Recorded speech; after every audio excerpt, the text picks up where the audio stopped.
السلام عليكم ورحمة الله وبركاته. معكم دكتور عرفان المصري على موقع كرة القدم السوري. راح أحكي هلا على تمرين، يعني مو نفس هذا الكتاب، هذا روبرت ويربين، لا مقدمة لأحد الكتب اليابانية لمدرب ياباني أو مهندس ياباني بيحكي فيها عن التيكي تاكا اليابانية وأسباب الفوز. يعني طبعا هو بيلعبوا التيكي تاكا اليابانيين بأسلوب جميل جدا.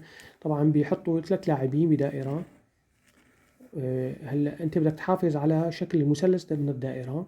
يعني المثلث متساوي الساقين، لازم يكون مثلث متساوي الساقين، فبتحطهم ضمن دائرة. شايفين شلون بتكون هون الدائرة؟ فكل واحد بيمشي نقطة مثل طاقية الإخفاء، بيمشي لهون مسافة، هذا لهون في نقاط هونين مثلا إضافية. بتحط مثلا 6 لاعبين إذا بدك، مو بس 3 لاعبين، 6.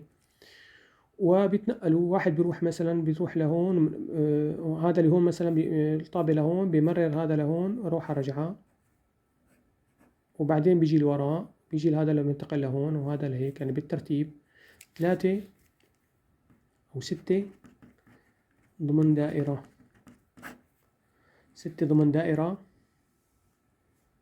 6 ضمن دائرة، وبتدور حوالين بالمثلث هذا 6 ضمن دائرة، بحيث انه تمرر كل واحد بين 2. الطابة هون بتضل هون بالقطر هذا، وباثنين بيدوروا، فهي بطاقية الإخفاء بهذا.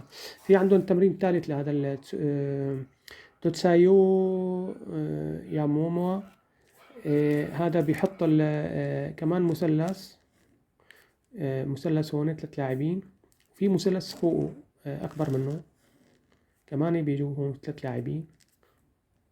هدول بيمرروا لبعضهم، بعد ما يمرروا لبعضهم بيصير هون تبادل مراكز، بيجي لهون هذا وهذا بيروح، بيجي واحد محل واحد، واحد محل واحد فقط، واحد محل واحد، وبيرجع الثاني لهون. هذا بيتبادلوا المراكز هدول 2 فقط. فهذا هو التمرين الثاني للمدرب الياباني